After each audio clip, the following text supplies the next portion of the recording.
बंगाल में ऐतिहासिक जीत हासिल करने के बाद अब भारतीय जनता पार्टी की नजर एक और बड़े मिशन पर टिक गई है। ऐसा मिशन जो सिर्फ एक चुनाव जीतने का नहीं, बल्कि उस राज्य में अपनी जड़ें मजबूत करने का है, जहां लंबे समय तक बीजेपी को एक सीमित राजनीतिक ताकत माना जाता रहा। बात हो रही है पंजाब की, उस पंजाब की जहां अगले साल विधानसभा चुनाव होने हैं और जहां बीजेपी ने इस बार कुछ बड़ा करने की सोच रखी है। इस रिपोर्ट में आपको बताएंगे मिशन बंगाल सफल होने के बाद अब मिशन पंजाब की तैयारी तेज हो गई है कैसे। नमस्कार, आप देख रहे हैं वीके न्यूज और मैं हूं आपके साथ दिव्या सिंह। दिलचस्प बात यह है कि इस पूरे मिशन की कमान खुद देश के गृह मंत्री अमित शाह ने संभाल रखी है। वही अमित शाह, जिन्हें बीजेपी का सबसे बड़ा चुनावी रणनीतिकार माना जाता है, पश्चिम बंगाल में पार्टी के चुनाव अभियान को धार देने के बाद अब उनका फोकस पंजाब पर है। सूत्रों के मुताबिक अमित शाह जल्द ही पंजाब बीजेपी के बड़े नेताओं के साथ एक अहम बैठक करने वाले हैं। इस बैठक में जमीनी फीडबैक लिया जाएगा और उसके बाद राज्य में ड्रग्स के खिलाफ एक बड़े अभियान की शुरुआत की जाएगी। बताया जा रहा है कि इस अभियान की शुरुआत खुद अमित शाह करेंगे। यानी बीजेपी साफ संदेश देना चाहती है कि पंजाब में उसकी राजनीति सिर्फ चुनाव तक सीमित नहीं रहेगी, बल्कि वह उन मुद्दों को भी उठाएगी जिनसे आम लोग सीधे तौर पर प्रभावित होते हैं।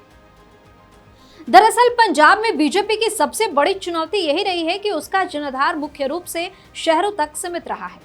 ग्रामीण इलाकों में पार्टी कभी ज्यादा मजबूत नहीं रही। पहले शिरोमणि अकाली दल के साथ गठबंधन होने की वजह से यह कमी काफी हद तक पूरी हो जाती थी, लेकिन अब हालात बदल चुके हैं। बीजेपी ने तय कर लिया है कि इस बार वो अकाली दल के सहारे नहीं, बल्कि अपने दम पर चुनावी मैदान में उतरेगी। पार्टी राज्य की सभी 117 विधानसभा सीटों पर अपना उम्मीदवार उतारने की तैयारी में है। यही वजह है कि बीजेपी अब गांव-गांव तक पहुंचने की रणनीति पर भी काम कर रही है। हाल ही में केवल सिंह ढिल्लों को पंजाब बीजेपी का प्रदेश अध्यक्ष बनाया गया। राजनीतिक जानकारों का मानना है कि इसके पीछे एक बड़ा मैसेज छिपा है।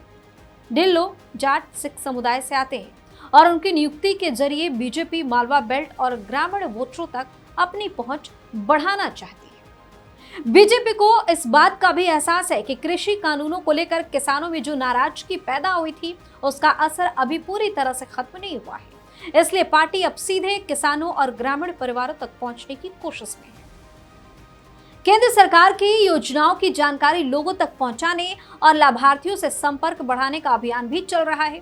साथ ही संगठन को बूथ स्तर तक मजबूत करने की कवायद भी तेज हो चुकी है। इस बीच एक और बड़ा राजनीतिक फैसला चर्चा में है। केंद्रीय मंत्री रवनीत सिंह बिट्टू, इसको लेकर पार्टी ने नई रणनीति बनाई है।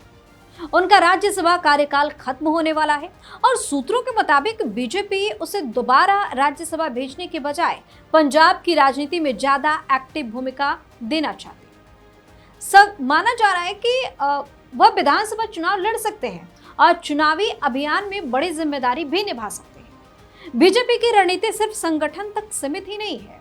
पार्टी ने मिशन पंजाब के तहत कई बड़े नेताओं को भी एक्टिव कर दिया है।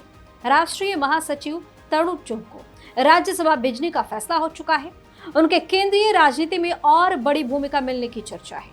वहीं दिल्ली बीजेपी अध्यक्ष हर्ष मल्होत्रा और हरियाणा के मुख्यमंत्री नायब सिंह सैनी को भी पंजाब पर विशेष ध्यान देने के निर्देश दिए गए हैं। संघ के स्वयंसेवकों को भी शहरी क्षेत्रों में एक्टिव किया जा रहा है। ऐसे में अब सवाल उठ रहा है कि बीजेपी के पास पंजाब में सत्ता तक पहुंचने की कितनी संभावना है। अगर पिछले लोकसभा चुनाव के आंकड़ों को देखें तो बीजेपी भले ही कोई सीट नहीं जीत पाई थी, लेकिन उसे लगभग 18% से ज्यादा वोट मिले थे। इतना ही नहीं, कई विधानसभा क्षेत्रों में पार्टी ने मजबूत प्रदर्शन किया था। बीजेपी का दावा है कि करीब 38 विधानसभा सीटों पर उसकी स्थिति काफी मजबूत रही है और अगर वोट प्रतिशत में थोड़ा और इजाफा होता है तो मुकाबला पूरी तरीके से बदल भी सकता है। पार्टी का मानना है कि पंजाब में इस बार मुकाबला बहुकोणीय होगा। आम आदमी पार्टी, अकाली दल और बीजेपी के बीच वोट बंट जाएंगे। ऐसे में थोड़े से वोटों का अंतर भी चुनावी नतीजों को पूरी तरह से बदल सकता है। बीजेपी इसी गणित पर काम कर रही है। लेकिन बीजेपी की रणनीति सिर्फ चुनावी गणित तक सीमित नहीं है। पार्टी ने साफ कर दिया है कि इस बार नशा, कानून व्यवस्था, सीमा सुरक्षा और धर्मांतरण जैसे मुद्दों को जोर शोर से उठाया जाएगा। बीजेपी का आरोप है कि पंजाब में आम आदमी पार्टी सरकार इन मोर्चों पर पूरी तरह से फेल रही है और इसी मुद्दे को लेकर राज्यव्यापी अभियान चलाया जाएगा। पार्टी ये भी मानती है कि पंजाब एक बॉर्डर स्टेट है और यहाँ राष्ट्रीय सुरक्षा का मुद्दा हमेशा अहम रहता है, इसलिए सीमा सुरक्षा और उससे जुड़े खतरों को भी चुनावी विमर्श का हिस्सा बनाया जाएगा। कुल मिलाकर देखा जाए तो बीजेपी ने पंजाब के लिए एक लंबी और आक्रामक रणनीति तैयार कर ली है।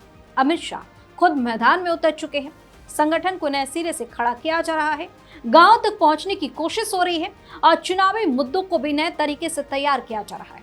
ऐसे में इतना जरूर है कि पंजाब की सियासत अब और ज्यादा दिलचस्प होने वाली है। आपकी अपनी राय क्या है, हमें कमेंट करके जो बताइए। चैनल को सब्सक्राइब कीजिए, वीडियो को लाइक और शेयर जरूर कीजिए। धन्यवाद। वीके न्यूज, राष्ट्र के नाम।